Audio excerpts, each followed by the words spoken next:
This ranch sits on 106 acres in southern Utah, and we have 3 homes and several outbuildings on this property, interconnected by driveways and roads.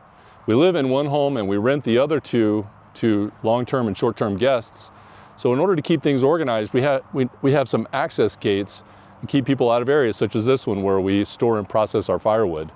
So today I'm going to show you how we installed this Prefert lightweight aluminum cattle gate on these 2 terminal posts. So let's get into it. We found these gates on the ranch when we bought it, but there were no terminal posts. So I went to Home Depot and got 2 3/8 terminal posts, and we're going to anchor these into the ground using Sono concrete forms. Terminal post only needs to be 36 inches because we're only going with 2 3/8 post. So I don't need a 4 foot. So I'm going to cut these down to 36 inches.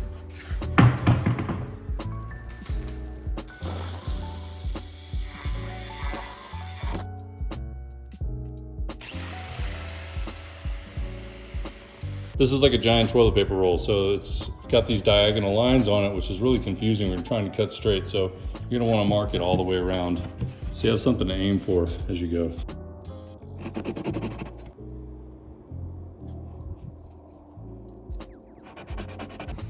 Okay, there's our 36-inch sonotube. Okay, we've got our bags of sackcrete that we're gonna put into these forms. I've marked this off. That's going to be the center of each post. These are the gates that are going to go on there. Got the muscles right here. You ready? Bought these at Home Depot. They had someone else's writing on there, which I scribbled out because I guess someone bought them and then returned them. But we've got our own measurements on there. These are 8-foot poles. I'm going to put them in the ground 3 feet, which gives us 5 feet sticking out of the top. These gates are 4 feet tall, so they'll be about 6 inches off the ground, plus another couple of inches towards the top. And I've never done this before, but every time we dig in this rocky soil, you're gonna hit boulders. So we're gonna have to use the backhoe. I've got post hole diggers, but there's no way. For sure, we're gonna pull some boulders out of here. So we're gonna start digging, then we're gonna put the forms in, backfill, put the concrete in, wet, slide the post into the wet concrete. That way, the wet concrete goes up inside the pole. We'll probe around in there with these posts to make sure that we get out any voids in the concrete. Let's get started.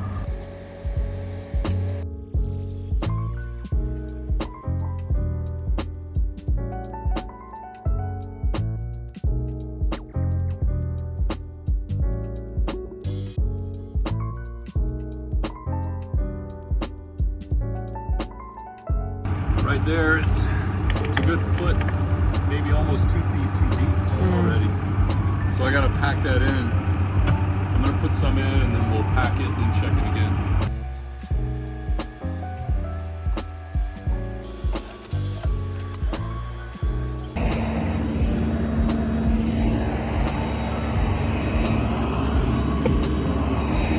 Okay, that's good. I'll twist it down into the ground a little bit, so that's good. That hole is done.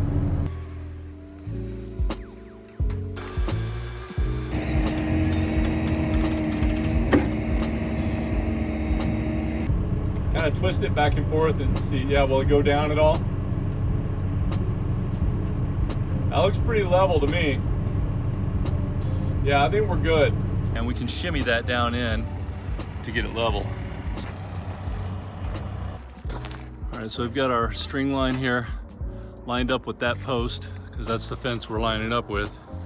So I've got a string line there coming all the way across. Pretty level there.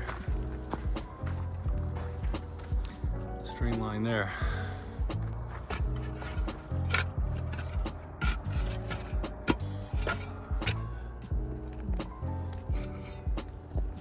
Shit. Now we're just looking through the other side.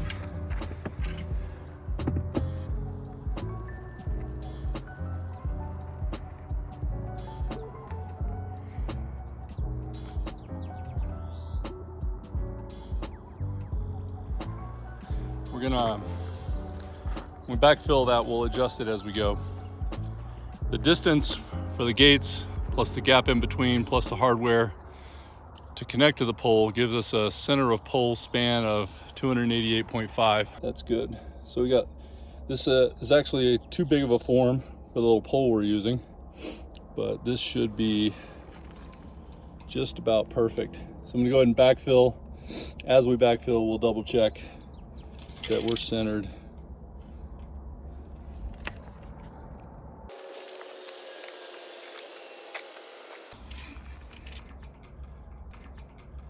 Oh yeah, baby. I have a stockpile of gravel down here that I use for all sorts of projects. Gonna run down here and get a little bit in the bucket so we can put 6 to 8 inches of gravel in the bottom of the form before we put the concrete in.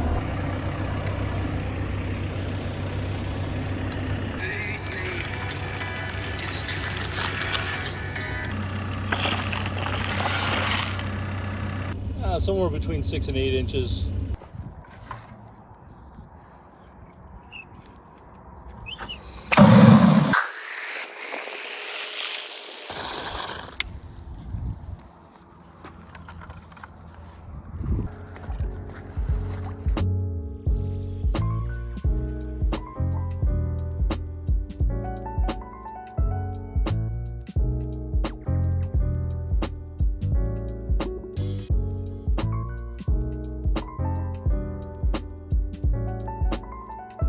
Challenging to mix than I thought, but it's about 5 minutes of mixing, maybe 6, slowly adding water, and you want this to create a ball that can crumble. That's a perfect consistency.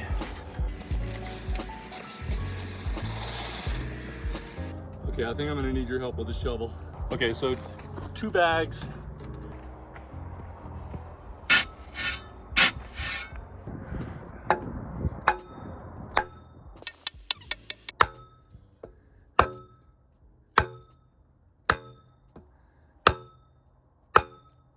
Okay.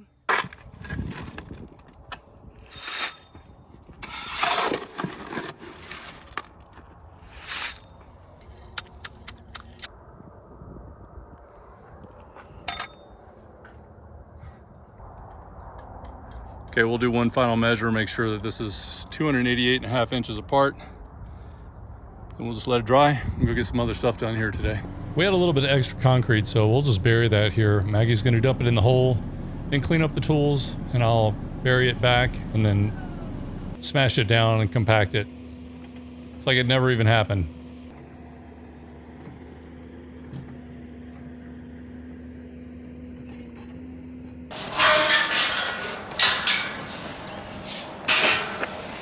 Okay, so we want this about right there.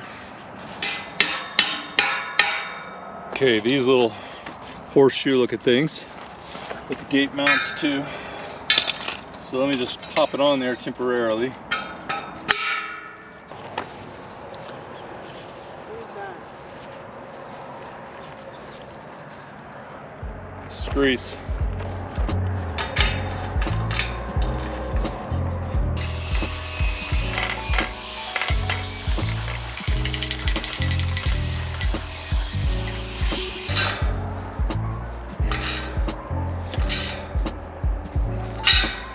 All right, you can let go.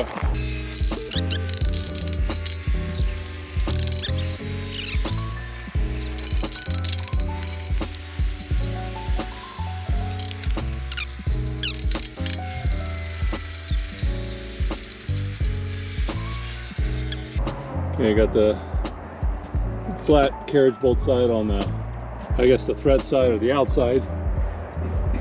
This gate is slightly bent, as you can see. It's not a brand new gate. And you can slide it down into that groove right there. That. And this makes it easier to take on and off. And then this lock be there. We use these rocks you see in the foreground by each terminal post to prop the gate into the open position. Nice and even, at just the right gap.